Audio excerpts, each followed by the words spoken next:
안녕하세요. 지난번 우리 마지막 강의에 이어서 히브리서부터 요한계시록까지 우리 성경 파노라마 아직 미처 마치지 못한 성경의 강의를 온라인 유튜브 영상에 담았습니다. 오늘부터는 지금 이 시간은 히브리서부터 요한계시록까지 서신서와 더불어서 묵시서인 요한계시록으로 성경의 파노라마 일기 강의를 마치도록 하겠습니다. 서신서는 대부분 사도 바울이 교회나 사도 바울이 아는 개인에게 쓴 편지로 그것을 이제 바울 서신이라고 해서 13권이었고요. 나머지 8권은 다른 사도들이 교회나 개인에게 쓴 편지로 우리가 일반 서신이라고 이렇게 명칭을 합니다. 오늘은 히브리서로 시작하겠습니다. 히브리서의 저자를 알 수가 없습니다. 알 수 없는 저자가 신앙을 포기해야 하는 당시 위험에 처했던 1세기 유대 그리스도인들을 위해서 쓴 서신서입니다. 그때 그들은 시험을 마주해야 됐고 박해를 겪었기 때문에 신자들에게 진리의 정박지에 믿음의 닻을 튼튼히 내리고 그리스도에 대한 확신을 꾸준히 유지해야 할 것을 공고했습니다. 제가 지난주에 배부드린 교재에 여러분 빈칸에 이 빨간색으로 표기된 글씨는 같이 적어 가시면서 강의를 따라와 주시면 감사하겠습니다.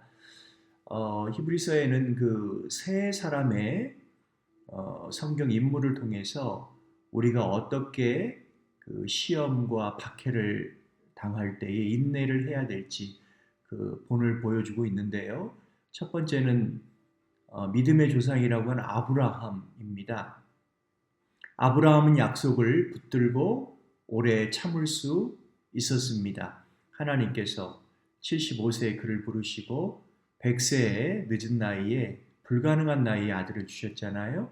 오래 참을 수 있었던 이유는 하나님이 약속해 주셨고 아브라함은 그 약속을 붙잡았기 때문입니다. 모세는 80세에 하나님께서 그를 이스라엘 백성의 지도자로 부르셨잖아요. 모세는 함께 계신 하나님을 의식하며 놀라울 만큼 참고 견딜 수 있었습니다. 그 이스라엘 백성들이 모세에게 시시때때로 반역을 저질렀음에도 불구하고 모세는 온유한 모습으로 참을 수 있었던 것은 함께 계신 하나님을 의식했기 때문입니다.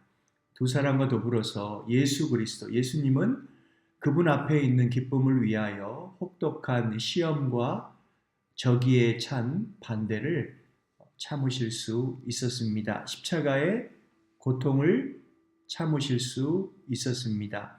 십자가가 없는 영광은 없기 때문에 예수님은 그분 앞에 있는 기쁨을 위하여 모든 것을 견디어 우리 구원을 완성하실 수 있었습니다.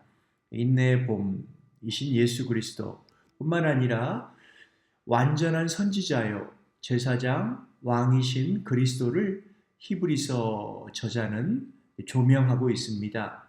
여기서 단번이라는 말이요 히브리서에는 강조가 되고 있는데요. 그리스도께서 단번에 자신을 들이셨습니다. 구약에서와 같이 염소와 송아지의 피로 하지 아니하고 오직 자기의 피로 단번에 들이셨습니다. 그래서 믿는 자는 단번에 정결케 됩니다. 예수님은 완전한 선지자요 제사장 왕이십니다. 우리는 그분을 그리스도라고 고백하지요. 뿐만 아니라 그리스도께서는 완전한 중보자이십니다. 신자가 어떤 어려움에 직면해도 그를 위해서 중보하시고요.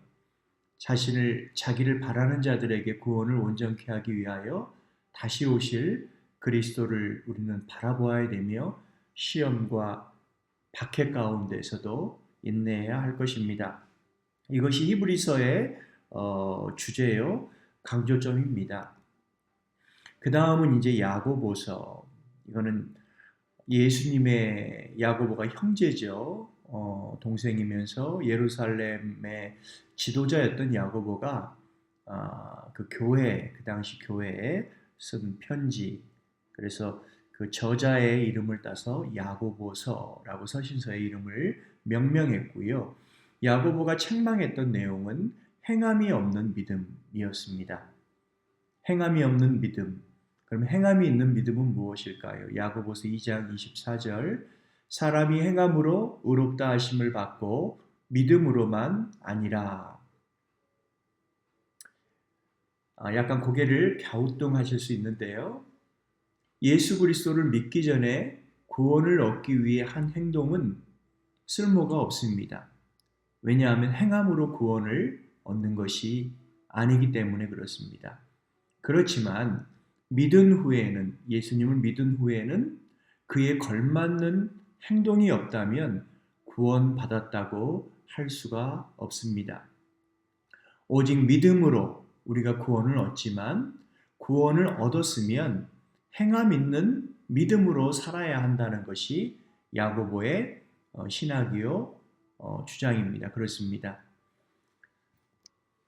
여기서 우리가 칭의와 성화라는 중요한 두 단어를 마주하게 됩니다. 칭의는 하나님께서 우리를 의롭다 칭하신다 라는 말이죠. 그러니까 믿음으로 의롭게 되는 구원의 시작입니다. 우리가 예수 그리스도를 구원자와 주님으로 믿는 그 순간 하나님이 예수님을 보시고 우리의 믿음을 보시고 우리를 의롭다고 칭하십니다. 이것이 구원의 시작이죠. 구원의 끝이 아니라 구원을 받았으면 성화해야 합니다. 성화라는 것은 믿음을 얼마나 우리의 행동으로 실천했는지 여부에 따라서 마지막 하나님의 심판대 앞에서 우리 신자들이 최후의 평가를 받습니다. 믿음으로 구원받은 자는 무엇으로 행하여? 믿음으로 행하여 믿음의 열매를 맺습니다. 이것이 야고보의 강조점이라 할 수 있겠습니다. 그 다음은 베드로 사도가 쓴 서신서가 베드로 전서와 후서가 있습니다. 당시 베드로가 터키 북쪽 지역에 흩어져 있는 교회들에게 쓴 편지입니다. 네로 황제 때 박해받은 신자들에게 하나님을 믿으며 산다는 것이 어떤 것인지를 보여주며 그렇게 살아가도록 격려하고 돕기 위해 쓴 그런 그 의도의 서신서라 볼 수 있습니다. 그 베드로전서에는 두 가지 중요한 관점이라는 것은 바라보는 창문이잖아요. 동그란 창문으로 밖을 바라보면 동그랗게 보이고 사각창으로 보면 사각으로 보이고, 그렇듯이 우리 신자들이 어떠한 바라봄의 창문으로 이 세상을, 시간을 바라보아야 하는가? 첫 번째는요, 영혼의 관점으로 지금을 바라보라는 것입니다. 영혼의 관점으로. 그리고 두 번째는 영광의 관점으로 현재 당하는 고난을 바라보라는 것입니다. 이것의 본을 보이신 분이 바로 예수 그리스도이셨습니다. 그 다음에 이제 베드로 후서, 역시 베드로 사도가 쓴 서신서죠. 사도 베드로가 그의 개인적인 종말, 죽음을 앞두고 또 그리고 언젠가 모든 세대의 사람들이 맞이해야 할 우주적 종말을 생각하면서 이단적 가르침으로부터 그 이단적 가르침으로 인해 그 위험에 처했던 교회와 신자들에게 쓴 편지입니다. 환난과 핍박보다 더욱 위험한 것이 있는데요. 그것은 거짓 선지자와 이단적 가르침이었습니다. 당시는 이제 영지주의라는 그 초기 영지주의에 이단적 가르침이 있었는데, 지난 시간에 말씀드렸듯이 영지주의는 특별한 영적 지식을 통해서 구원을 얻을 수 있다. 이게 그들이 주장하는 이단적 첫 번째 가르침이었어요. 그들만이 가지고 있는 특별한 영적 지식을 알아야지만이 구원을 얻는다. 그리고 그들은요, 육체와 영혼을 분리해서 생각했습니다. 그 이원론이라고 하는데요. 두 가지를 분리해서 육체는 악하거나 열등한 것으로 보았습니다. 원래 인간의 영혼은 원래 신성한 존재였지만 그들의 가르침에 따르면요. 인간의 영혼은 신성한 존재였지만 이 물질 세계, 악한 육체에 갇혀서 고통을 받는다라고 가르쳤어요. 우리의 몸과 우리의 영혼은 별개가 아니죠. 분리되어 있지 않습니다. 이 이단적 가르침이 당시 1세기 교회에 스며들었고 혼합되기 시작했습니다. 이것을 경계하면서 사도 베드로는 육체는 더러운 것이기에 옛 생활대로 살아도 된다라는 영지주의 가르침에 반박했고요. 하나님의 즉각적인 심판이 없으므로 하나님께서도 도덕적이지 않은 육체적인 삶을 인정하실 것이다. 이것도 영지주의의 거짓 가르침이었습니다. 베드로가 두 가지로 반박했습니다. 첫 번째는 우리가 그대로 살아도 된다는 것이 아니지요. 하나님이 심판하지 않는다고 옛 모습 그대로 살아도 된다는 것이 아니라 하나님이 두시는 것 첫 번째 하나님께서 우리를 사랑하시기에 오래 참으신다는 것입니다. 하나님의 은혜죠. 두 번째뿐만 아니라 하나님께서는 심판 앞에 회개의 시간을 두신다는 것입니다. 그 다음에 사도 요한이 쓴 세 개의 서신서가 요한 1서, 요한 2서, 요한 3서가 되겠습니다. 요한 1, 2, 3서는 모두 사랑의 교제의 중요성을 강조했습니다. 요한 1서는 하나님과의 교제, 무엇으로요? 사랑으로. 삼위일체 하나님, 성부 하나님, 성자 예수님, 성령 하나님이 사랑 가운데 하나로 교제하시듯이 우리 역시도 하나님과 사랑으로 교제해야 된다는 것. 그래서 하나님께서 우리를 구원하신 목적은 우리를 교제하기 위하여, 우리와 교제를 나누기 위하여 우리를 구원하신 것입니다. 요한 2서는 거짓 교사와의 교제를 금지하는 가르침이 있습니다.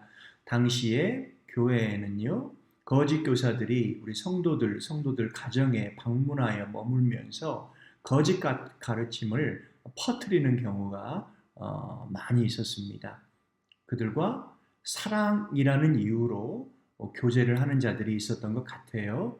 그렇지만 그들과의 교제를 엄밀하게 금지했습니다. 왜냐하면 거짓 교사들의 가르침이 성도들에게 그들의 영혼과 삶과 하나님과 교제를 파괴하기 때문입니다. 거짓 교사와 이단과는 어떤 일체의 교제를 그들이 집에 머물지 못하도록 방문하지 못하도록 요한이서는 금지하고 있습니다.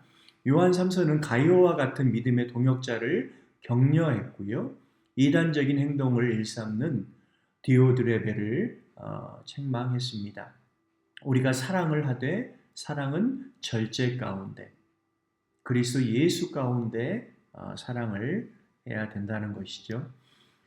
사도 요한이 기록했지요. 공동체의 분열과 이단의 침투라는 배경 속에서 진리와 사랑을 강조했습니다. 진리를 벗어난 사랑은 금했고요. 진리 중에 그리스도 예수 안에서 서로 사랑하며 하나님과의 사랑의 교제를 연합을 가질 것을 강조했습니다. 유다서 처음에는 예수님을 믿지 않다가 부활하신 예수님을 믿은 예수님의 동생인 유다가 쓴 것입니다. 이 유다서 역시도 1세기 교회에 독버섯처럼 퍼지고 있는 이단을 향해 경고했습니다. 뿐만 아니라 이단을 정죄했습니다. 이단의 가르침이 무엇입니까? 육체는 악한 것이며 어떻게 사용하든 구원과 관계가 없다. 그래서 방탕하고 부도덕하게 사는 건 역시 문제가 되지 않는다. 거짓 가르침이죠.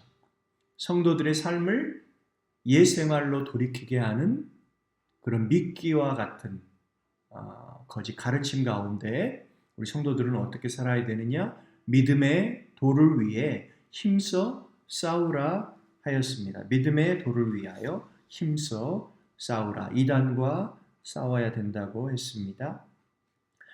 이렇게 사도 바울의 바울 서신 13권과 다른 사도 베드로, 요한, 야고보, 유다와 같은 이들의 서신서를 우리가 일반 서신이라고 말씀했죠. 그래서 21권의 서신서를 마치고요.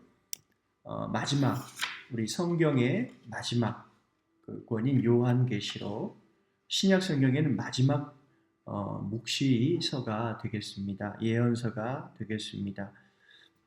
요한계시록은요, 그 이름과 같이 사도 요한이 쓴 예수 그리스도로부터 받은 계시를 기록한 하나님의 말씀이 되겠습니다. 요한계시록은 사도 요한이 주 95년경에 예수 그리스도의 계시를 통해 마지막 때의 환상과 예언을 담은 책입니다. 내용이 뭐라고요? 마지막 때의 환상과 예언입니다. 묵시적 언어를 사용해서 로마 제국 하에서 고난받는 소아시아의 7교회를 위로하고 격려하려는 목적이었습니다. 예수 그리스도께서 죽임당한 어린 양으로서 승리하시며 마지막 날 심판과 새하늘과 새 땅을 주관하실 것을 보여주며 환난 중에도 성도들이 믿음을 지키고 이겨야 할 것을 그에게 주어지는 것이 상급임을 말씀하고 있습니다. 몇 가지 주제로 요한계시록을 정리해 보도록 하겠습니다. 첫 번째는 환상의 시작입니다. 사도 요한이 반모섬에 유배되어 있을 때에 사도 요한은 예수님의 마지막 가장 오랫도록 생존했던 그런 사도죠. 반모섬에서 부활하신 예수님으로부터 계시를 받았습니다. 그 계시의 내용이 이제 소아시아의 7교회에 관한 말씀으로 시작되죠. 예수님은 소아시아 7교회에서 각각 칭찬과 책망이 담긴 편지를 보내며 당시 교회들이 겪는 어려움과 타락의 문제를 다루고 지적하셨습니다. 그 7교회에 담긴 겪은 어려움이 오늘 이 전 세계의 교회에도 지금도 해당하기 때문에 우리가 경계와 교훈을 받아야 할 것입니다. 환난과 심판을 말씀하셨습니다. 앞으로 닥쳐올 재앙과 심판들이 그 환상들로 묘사가 되었고요. 그리고 그 가운데 성도들을 향해서 격려를 했습니다. 성도들은 환난과 심판을 두려워하는 것이 아니죠. 예수 그리스도는 환난 가운데서도 믿음을 지키는 이기는 자에게 영광과 상급 그리고 영원한 새하늘과 새 땅의 소망을 주실 것이라고 약속하셨습니다. 때문에 이 마지막 때가 이르기 전에 임한 재앙들은 마지막 때의 징조들은 그리고 예수님이 오셔서 행하시는 심판들은 우리에게 두려움의 어떤 사건과 대상이 아니요 우리 신자들은 기다려야 되는 것이며 소망을 가져야 되는 것이며 그런 환난 가운데서도 이기는 자로 살아야 할 것이라는 강력한 메시지를 던지고 있습니다. 최후의 승리의 주제를 담고 있습니다. 결국 악의 세력이 심판을 갖고 그리스도께서 재림하시며 새하늘과 새 땅이 이루어지는 궁극적인 승리를 보여줍니다. 요한계시록의 최종적인 초점은 이렇습니다. 성도들을 향한 메시지죠. 멸망에 대한 두려움이 아니다.